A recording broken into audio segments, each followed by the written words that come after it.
Conocida sencillamente como la 177, su diseño en forma de laboratorio fue una parte indispensable de la génesis del modelo. El proceso era tan especializado que Ulrich Beth calculó que cada coche costaría alrededor del 1.200.000 libras. $1 millón de libras era una suma tan ingente de dinero para pagar cualquier cosa, que pagarlo por un coche significa que estás pagando por algo que realmente es una obra de arte. Y en el caso de Aston, estás pagando por uno del que solo hay 77 unidades. Solo se fabricarían 77 coches, y eso significaba que es una edición muy limitada. El 177 no es solo un supercoche, es una obra de arte sobre ruedas. En 2007, el mundo del arte vivía su momento de mayor ostentación. El artista británico Damien Hirst pedía 50 millones de libras por una calavera de un hombre de 35 años con diamantes incrustados. Paralelamente, las bolsas de todo el mundo alcanzaban cifras récord. Fueron los 2000 dorados. Todo parecía perfecto, todo el mundo tenía el trabajo que quería. Dubái construyó la torre más alta del mundo. El dinero fluía alegremente y todos nos sentíamos optimistas. Mientras los edificios batían récords de altura por todo el planeta, Aston Martin buscaba mejorar la calidad de su diseño con la construcción de un estudio de diseño ultramoderno. Detrás de estas paredes de 4 metros de altura y 1,5 metros de grosor, se diseñan los modelos de los Aston Martin protegidos del peligro del espionaje industrial. La primera instalación de la empresa, de 2.700 metros cuadrados, aplica una estricta normativa de seguridad.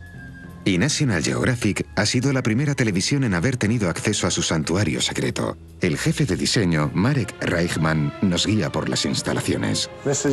Este es el estudio de diseño de Aston Martin. Es un lugar muy vigilado y en él se desarrollan todas las ideas de nuestros coches. Jamás hemos dejado entrar a ningún equipo de grabación, pero vamos adentro. Cuando diseñamos es muy importante disponer de un techo alto y de luz natural. Por eso tenemos estos ventanales de 6 metros y todas estas lámparas por aquí arriba. Así podemos investigar y analizar perfectamente la superficie de la arcilla con la que trabajamos. La luz es fundamental para desarrollar las maquetas. La luz natural permite a los diseñadores ver cómo se proyectan las líneas del cuerpo en 3 dimensiones. Todos los diseñadores saben desde el principio que las dimensiones del 177 serán esenciales para que tenga éxito. Y por encima de todo, los diseñadores intentarán captar en su diseño un aspecto fundamental de las dimensiones. Todos los diseñadores y artistas sabemos que la belleza se puede medir porque existe una proporción ideal que se llama la proporción áurea. Leonardo da Vinci lo comentó muchísimas veces. Existe una proporción que la gente encuentra atractiva de forma natural. El número áureo data del año 500 a.C. y corresponde a una compleja relación matemática entre el valor 1 respecto al 1,618. En términos más sencillos, se puede definir como la relación entre una parte de algo más de 1/3 con respecto a otra de algo menos de 2/3. Se cree que esta proporción tiene una belleza natural, una belleza innata para nuestra mente. Si se da la proporción exacta, todo el que lo vea dirá, «Oh, me gusta», y no sabrá por qué. Todos los diseñadores tenemos esa medida siempre en mente. Desde el comienzo, el equipo de diseñadores del 177 utilizó esta fórmula para trabajar. En cuanto diseñas el suelo, ya sabes qué altura va a tener el coche, cuánto van a sobresalir el morro y la trasera, la relación entre las ventanas y el cuerpo, 2/3 a 1/3 de nuevo. En cada una de las partes se observa la misma relación. Hay muchas variaciones de la proporción áurea, como la espiral logarítmica. Esta se consigue dibujando una línea curva desde un cuadrado grande hacia uno pequeño, uniéndolos por extremos opuestos. Se dice que todas estas variaciones tienen proporciones áureas o divinas. Un nombre bastante adecuado si tenemos en cuenta que estas proporciones se encuentran en una sorprendente variedad de cosas que nos rodean. Desde la forma de la concha de caracol, las dimensiones del cuerpo humano y el diseño de los edificios antiguos como el Partenón, hasta las formas curvas dibujadas por las galaxias. Esta proporción ha cautivado la imaginación de matemáticos y artistas durante siglos. Partiendo de la proporción áurea en los esbozos, los diseñadores vuelcan estos conceptos bidimensionales en objetos en 3 dimensiones, en colaboración inmediata con los modeladores de arcilla del estudio. Es muy importante que sigamos utilizando las manos en Aston Martin para desarrollar nuestros diseños. Un buen modelador de arcilla puede crear superficies y formas con gran rapidez a partir de nuestros esbozos, porque el diseñador tiene la imagen bidimensional en su cabeza, pero a menudo le resulta complicado darle forma real. Necesita la ayuda de un escultor, alguien que entienda, esta es la forma adecuada, así es como cambia la luz sobre la superficie. Una maqueta sencilla pero ingeniosa ayuda a comparar y contrastar las formas que se pretenden buscar. El objeto de utilizar maquetas de arcilla es conseguir más ideas. Normalmente dividimos las maquetas de arcilla por la mitad y hacemos un diseño a un lado y otro distinto al otro.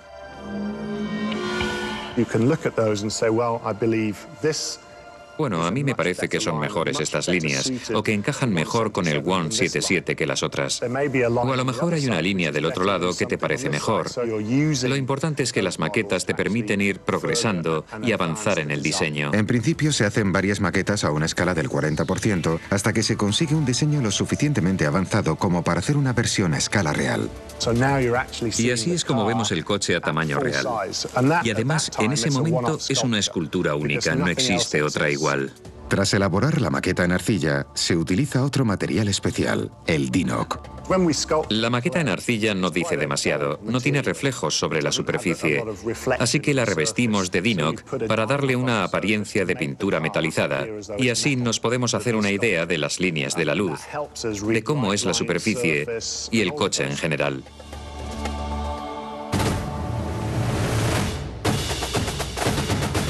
Pero mientras por un lado se avanzaba en la apariencia exterior, por otro se trabajaba en el desarrollo del motor. Al igual que los diseñadores, los ingenieros también partieron de unos principios básicos.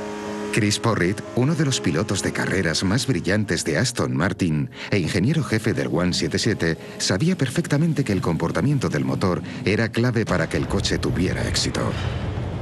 El motor, el corazón del 177, debía ser extremadamente potente. Desde el primer momento los ingenieros decidieron utilizar un motor de aspiración. Desde los orígenes de la casa Aston Martin utilizamos motores de aspiración, es decir, se utiliza aire normal en el motor y no aire comprimido, y el sistema de escape nos lleva un turbocompresor para aumentar la potencia. La potencia que añaden los turbocompresores u otros sobrealimentadores solo se desarrolla a partir de cierta velocidad. A diferencia de ellos, los motores de aspiración pueden desarrollar toda su potencia a cualquier velocidad. Así que el objetivo de los ingenieros era sencillo: fabricar el motor de aspiración natural más potente del mundo. Como punto de partida, Chris Porritt se centró en el motor más potente que había fabricado la casa hasta el momento. El diseño se basa en líneas generales en el motor de 12 cilindros del Vantage o en el del DBS. De ellos se utiliza el bloque, pero las modificaciones introducidas lo convierten en un motor muy diferente. En realidad se trata de un motor totalmente nuevo diseñado específicamente para el 177. Este motor tiene una característica principal que permite que responda a cualquier velocidad. La potencia es el principal valor de cualquier motor, pero realmente es el par motor lo que define el rendimiento del coche. Nosotros siempre hemos fabricado coches con un par motor elevado. Los grandes motores de 12 cilindros dibujan una curva de par bastante horizontal, lo que significa que el coche puede desarrollar gran potencia a cualquier velocidad. Pueden acelerar rápidamente de 50 km por hora a más de 300. El par motor, fuerza instantánea que puede desarrollar un motor. Fundamentalmente el par motor produce aceleración, mientras los caballos de potencia sirven para alcanzar la velocidad punta. La clave del 177 es que iba a contar con ambos, un elevado par motor combinado con una elevada potencia. La siguiente etapa consistía en fabricar el motor utilizando las líneas generales que se habían planteado. Luego habría que someterlo a una prueba de esfuerzo en un banco de pruebas. Ian Miners, director de desarrollo del producto, nos explica el proceso.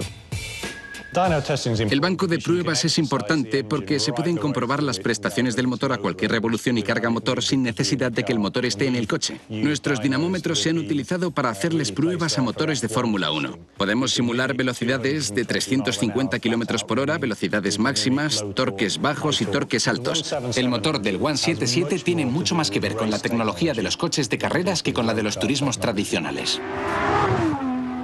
Al igual que el resto del coche, los 77 motores también debían ser artesanales y, en cierto modo, únicos. Partimos de un bloque sólido de aluminio y vamos cortando trozos a los que damos forma.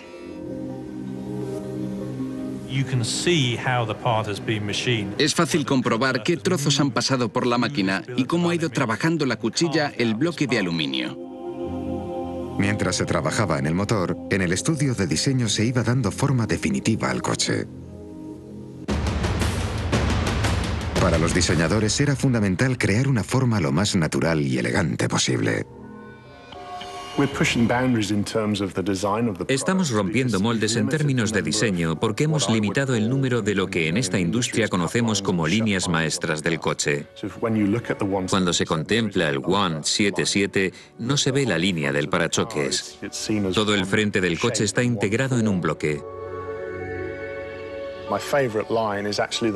Mi línea favorita es la que sale del faro y va recorriendo todo el lateral del coche hasta que da la vuelta por detrás y se une con el otro lado.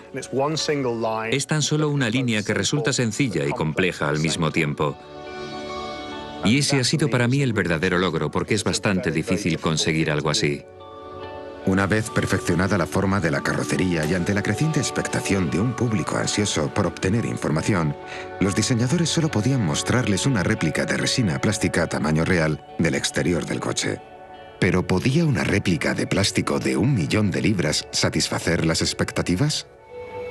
En septiembre de 2008, Aston Martin decide incorporar a su modelo el toque clásico de la alta costura británica. Si uno se para a pensar dónde se realizan los mejores trabajos con tela, enseguida piensa en Savile Row, y la idea encajaba tan bien con la marca que le hicimos al coche un traje de Savile Row. Mientras los Astres fabricaban el traje del coche, varios acontecimientos internacionales auguraban el estallido espectacular de la burbuja económica. El colapso de la banca Lehman Brothers se deja sentir en todo el mundo. Tras la caída de la banca Lehman Brothers, se intensifica la incertidumbre. En septiembre de 2008, cuando cayó Lehman Brothers, todos pensamos qué iba a pasar con la economía. No lo sabíamos, nadie lo sabía. Los políticos tampoco lo sabían. Pero el director de Aston Martin, Ulrich Beth, continuaba centrado en el estreno del 177 y había elegido el Salón del Motor de París de 2008. El objetivo era buscar clientes, pero la prensa iba a estar atenta y los críticos se preguntaban si lanzar un supercoche en aquel momento no era un riesgo demasiado alto.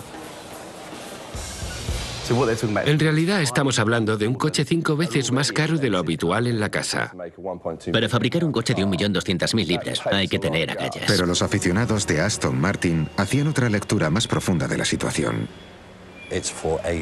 Es para unos pocos, para gente rica que busca algo muy especial, algo que los diferencie de los demás.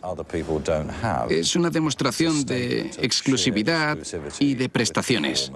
Es un coche totalmente vanguardista. El artífice del invento, Ulrich Beth, tampoco se cuestionó el coche. Ulrich confiaba en que el 177 iba a impresionar. Yo creo que debería animar a la gente.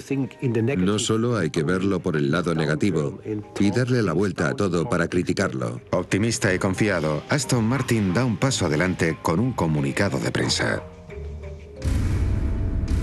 París es un escenario magnífico. Es una de las capitales con más estilo del mundo. Estar el día de la prensa en un salón del automóvil es lo mejor del mundo.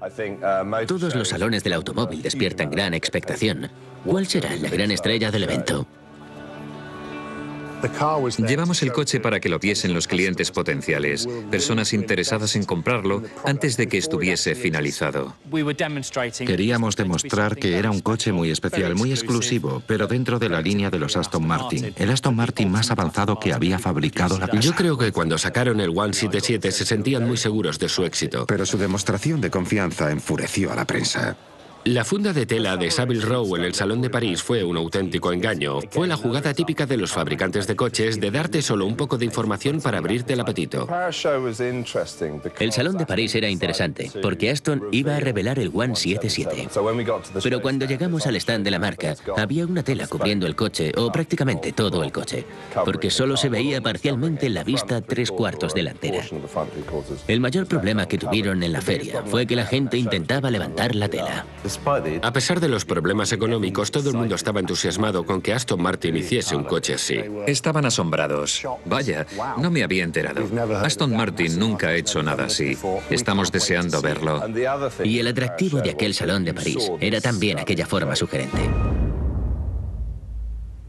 Recuerdo que hablé con Marek y que le pregunté, ¿la altura libre al suelo es la real? Y me contestó, sí, claro. En cuanto la prensa acogió el prototipo y a pesar de la crisis económica, el 177 empezó a despertar interés. En aquel momento ya teníamos pedidos. La gente empezó a dejar una señal. Y cuidado, que no hablamos de 5 de los grandes. La señal del 177 era de 200.000 libras. Tanto yo como Ulrich Beth sentimos que la gente creía en el coche, y eso era muy importante. Con los primeros encargos llegan además algunas peticiones especiales. Todos nuestros primeros clientes eligieron el número concreto que querían llevar en el chasis. Los números que primero se eligieron fueron el 7, el 77, el 1, el 21. Pero después cada cliente fue eligiendo conforme a razones más personales. Mucha gente elige un número que coincida con su cumpleaños. En algunas partes del mundo los números también tienen distinta asociación que aquí. El número 8 es muy importante en China, por ejemplo. Conseguimos satisfacer a casi todos y mucha gente se llevó un coche con un número muy especial. Con varios encargos en la lista de pedidos, comenzó la fabricación del 177 en la micro-megafactoría encargada por Ulrich Beth. Todas las piezas del 177 se ensamblan aquí. Es como una versión mini de la fábrica principal. En la fábrica principal hay una cadena de producción continua. Aquí cada coche se fabrica en una sala separada in situ. El coche no se mueve. Desde el comienzo el 177 era distinto de los otros Aston Martin. Aunque todas las carrocerías eran de aluminio ligero, el 177, también llamado el monocasco, todavía pesaba menos. Aquí comienza el proceso. La primera pieza es el monocasco de fibra de carbono que se instala manualmente siguiendo la tecnología de los Fórmula 1. Con la tecnología de la competición como fuente de inspiración, se procede a montar el chasis. En total, 6 semanas de trabajo. Esta tecnología es lo máximo en ingeniería de materiales ligeros. La trama de fibra de carbono proporciona una gran fuerza al tiempo que es ultraligera. Una vez hecho el chasis, se colocan encima los paneles de la carrocería.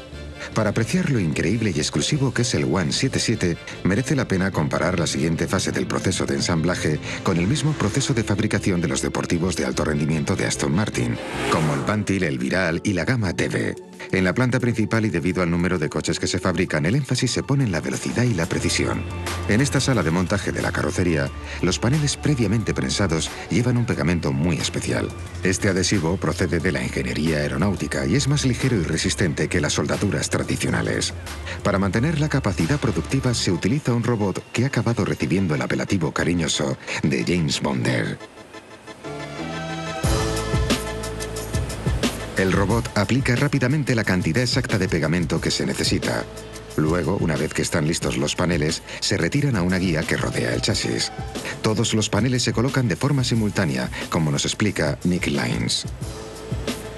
Lo que estamos viendo ahora es que los laterales se cierran, como la Venus atrapamoscas, y posteriormente el techo desciende sobre el vehículo. De esta forma, gracias a la presión y al calor, todas las partes quedan perfectamente integradas en el vehículo. Este ingenioso método está hecho con absoluta precisión. Pero el proceso de fabricación del 177 es muy distinto. Aston Martin siempre quiso que el 177 fuese lo más artesanal posible y para ello hizo repaso de su historia.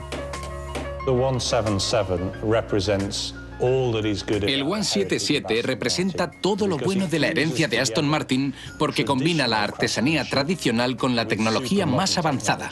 En el 177 encontramos parte de esa tradición en los paneles de aluminio que están acabados a mano. Cada plancha de aluminio está tratada por varios trabajadores que la sueldan, la pulen y acaban creando esta obra de arte. Esta forma.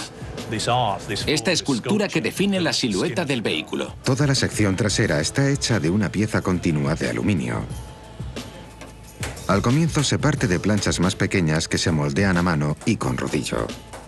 Posteriormente hay que unir las piezas mediante la soldadura manual. El pulido final es la parte que permite lijar toda la soldadura hasta que queda invisible. Todas las piezas del coche pasan por estos procesos manuales. Es una forma de artesanía muy sofisticada. Imagine la capacidad que hay que tener para coger una plancha lisa de aluminio y crear estas bellas formas. Cuando ves el coche te preguntas, ¿cómo es posible esculpir algo así con metal? El método se remonta al origen de todas las carrocerías Aston Martin. La combinación de la artesanía tradicional con un chasis de fibra de carbono ultramoderno y apto para la competición es la filosofía que subyace bajo el 177.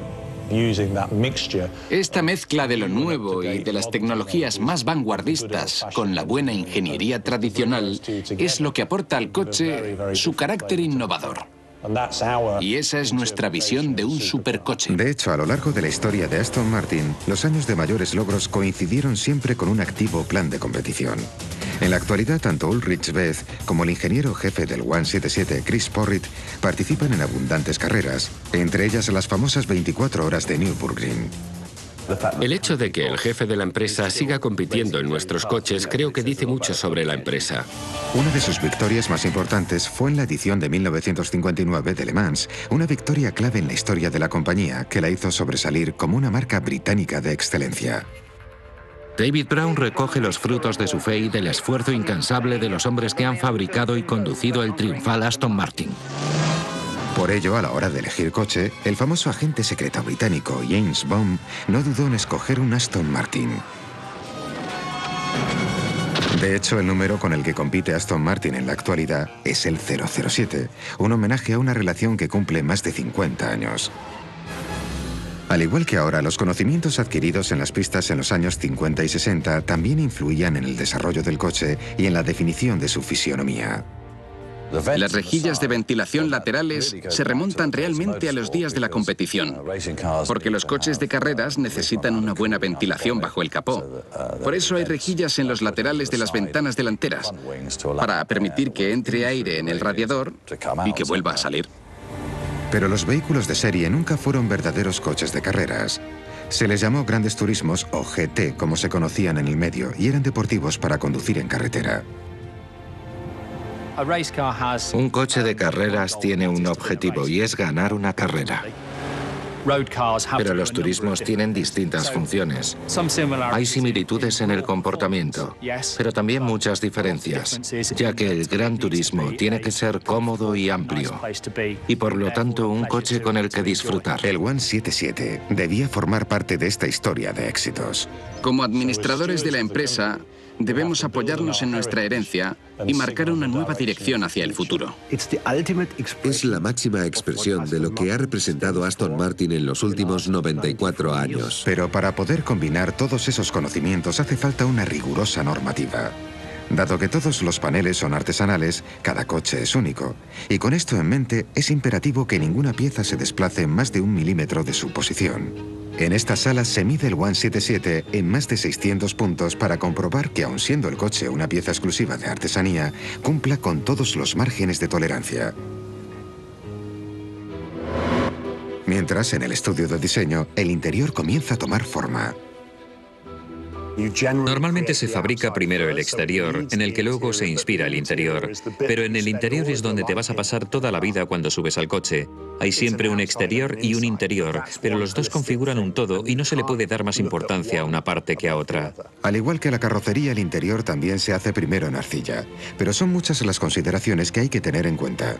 Me encanta contemplar a los grandes diseñadores de interiores creando un interior. Verlos es algo muy especial. Son personas que tienen en mente cantidad de detalles complicados. La ergonomía, el tacto, el roce, las distancias, la suavidad de la piel, los olores, el contacto, la información que llega al conductor, muchísimos aspectos. Es un área del diseño muy compleja. La elección de un buen diseño es esencial. Aunar aerodinámica y fuerza, la clave. El salpicadero es ancho y elegante y la consola central muy acentuada, pero sigue manteniendo una línea muy delicada y muy larga. Una vez elegida la línea, el siguiente paso es pensar en la textura de las superficies.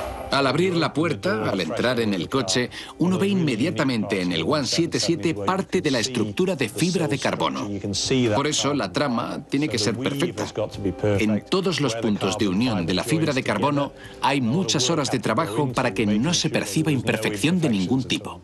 Antes de que ninguna pieza, por pequeña que sea, entre a las instalaciones del 177, hay que revisar cada detalle. Esta orden en concreto procede de lo más alto. Yo exijo que todos los detalles, que la tuerca o el tornillo más pequeños, estén perfectos. Creo que hay más de 120 elementos añadidos al chasis de fibra de carbono.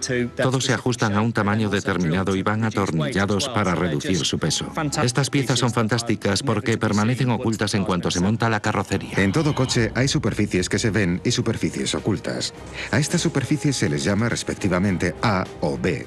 Normalmente las superficies ocultas, las superficies B, tienen un peor acabado y se fabrican con materiales peores. Pero no en este coche. Hemos hablado de todos y cada uno de los aspectos del coche. Hace solo 2 días nos pidieron que recolocáramos el sistema de escape y otro le contestó, sí, está debajo del coche. Pero yo dije, un momento, pensé que como equipo estábamos de acuerdo en que este coche no tenía zonas de menor categoría. Todas las superficies son A y el equipo se corrigió. Sí, tienes razón, tendremos que pensarlo.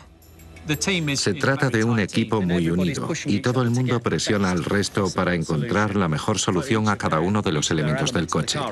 Así que siempre hay presión, flexibilidad, tensión, pero en último término, trabajando así en equipo, es como se consiguen los mejores productos. Tras ponerse de acuerdo, el equipo se comprometió a que todas las superficies fuesen de tipo A. Todas las superficies son de tipo A. Todo tenía que ser bello, ya estuviese bajo el capó, detrás del salpicadero o en el maletero. Todo tenía que parecer estupendo y eso al final contribuye también al orgullo del ingeniero. Esta clase de orgullo se percibe también en el acabado en oro de parte del compartimento del motor, que ayuda a controlar el calor. Aunque es difícil verlo a menos que desmontes las piezas del coche, como nos explica Chris Porritt. Aquí vemos que debajo de la parte posterior del coche, donde luego se coloca el difusor, está el sistema de escape y este recubrimiento aislante para el tubo de escape. Hemos protegido la parte trasera del coche con láminas de oro aquí y aquí, y lo hacemos para proteger el chasis de fibra de carbono. Aquí en el taller de pintura los ingenieros vigilan por control remoto el proceso de producción. Todo el trabajo se desarrolla en un espacio donde el aire está totalmente controlado para reducir al mínimo las partículas de polvo. Aplicamos cuidadosamente 7 capas de pintura en cada vehículo utilizando una mezcla de la robótica con la pintura a mano. En todos los coches se aplica primero una imprimación, luego una capa base y luego la pintura del color deseado por su futuro propietario. Después se aplica una laca y finalmente se pule. La puesta de sol es la que marca el comienzo de los trabajos de pintura en el 177. El 177 se pinta totalmente a mano. Es preferible que haya el menor número de gente posible alrededor del coche, y es otro detalle que contribuye a la identidad artística del coche. El pintor coge el color elegido por el cliente, que se filtra 3 veces antes de verterlo definitivamente a los envases que utilizará para pintar. El último preparativo de la carrocería consiste en eliminar la electricidad estática. Para ello, el pintor dispara partículas cargadas de electricidad sobre la superficie, con lo que neutraliza la carrocería. Esta fase es importante porque permite que la carrocería atraiga hacia sí las moléculas de pintura cargadas positivamente como si fuese un imán. Ahora los artistas de la automoción ya pueden comenzar su obra maestra.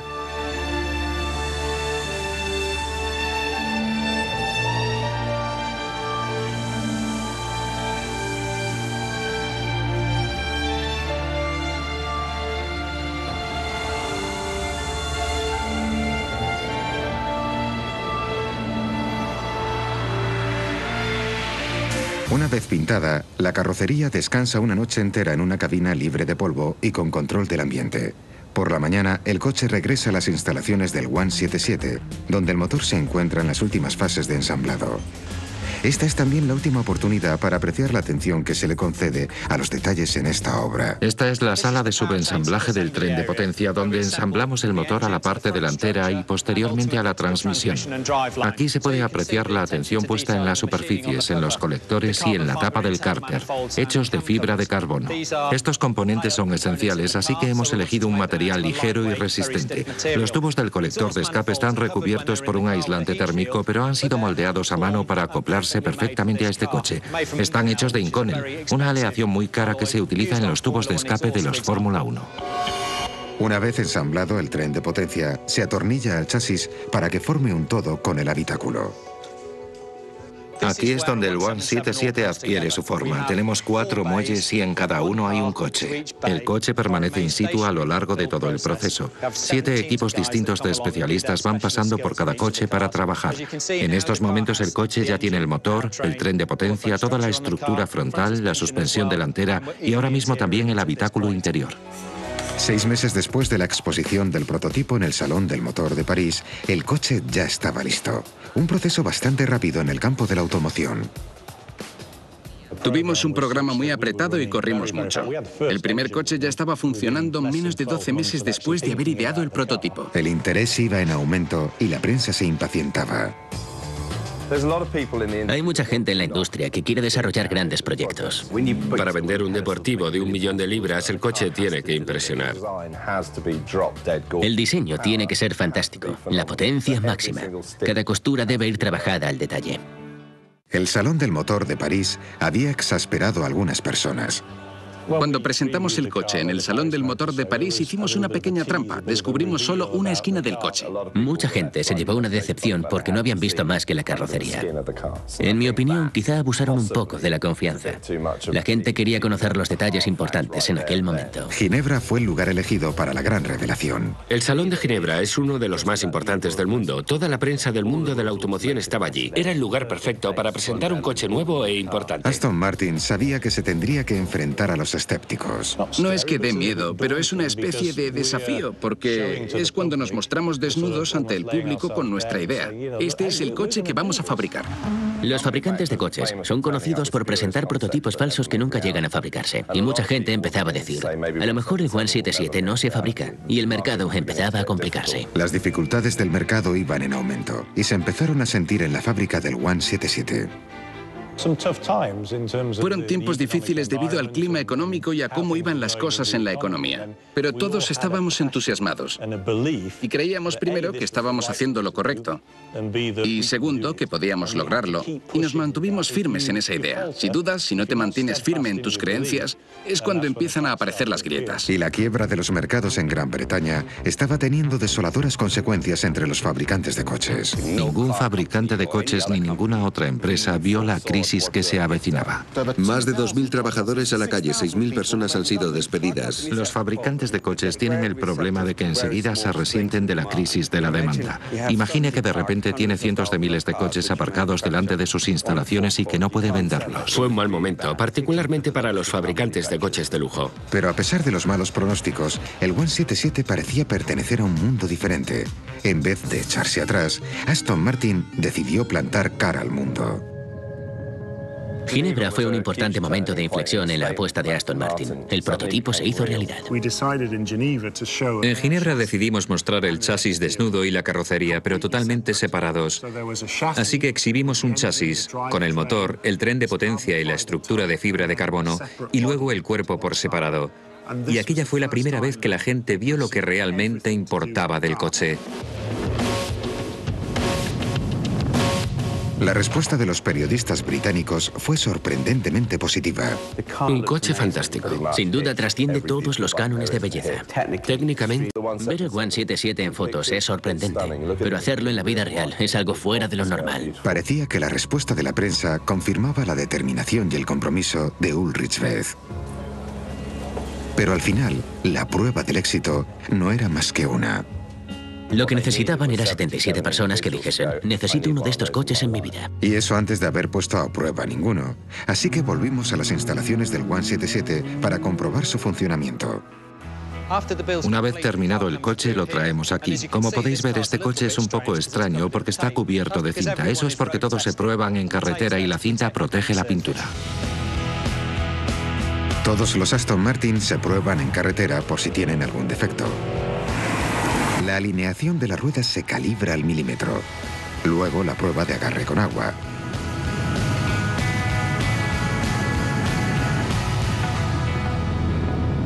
Todos los Aston Martin pasan una inspección final o auditoría, como se le conoce. Esta es la auditoría final y consiste en 3 pasos. El primero, observar los detalles más pequeños para asegurarse de que el comprador se lleva un coche impecable. Una vez pasada la revisión, se necesitan otros 2 importantes sellos de aprobación. Primero, uno personal del inspector en forma de una placa que se coloca sobre el motor. No sé cuántos coches serán, pero hay bastantes Aston Martin que llevan mi nombre, sí. Y finalmente las alas de la marca, el sello final. Pero con el 177 todavía queda un paso más. Tenemos una sala de presentación y el plan consiste en que el cliente venga y se siente, mientras el coche está oculto por unas puertas. Tenemos un sofisticado sistema de iluminación y cuando las puertas se abren, este gran esfuerzo de equipo termina con la presentación del modelo.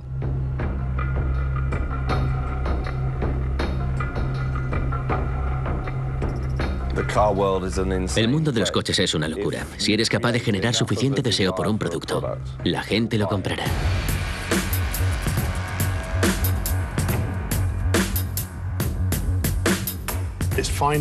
Es al final cuando la gente consigue sentir el coche y ver el nivel de los detalles. Todos los elementos del coche son de diseño.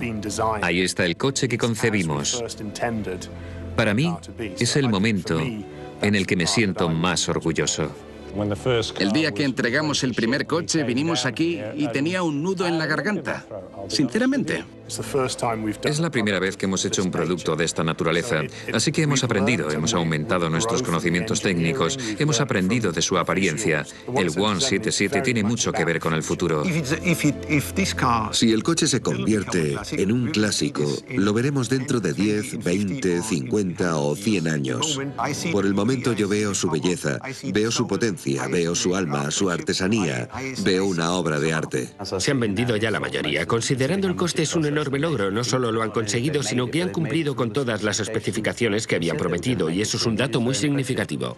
En el primer año desde que salió al mercado, se vendieron más de 60 coches. Y una vez que se venda el último, las instalaciones del 177 se desmantelarán. A solo 70 kilómetros, en Aston Clinton, el 177 avanza por la misma carretera donde Lionel Martin triunfó hace casi una década. Un recuerdo de que el tiempo es al final quien lo juega.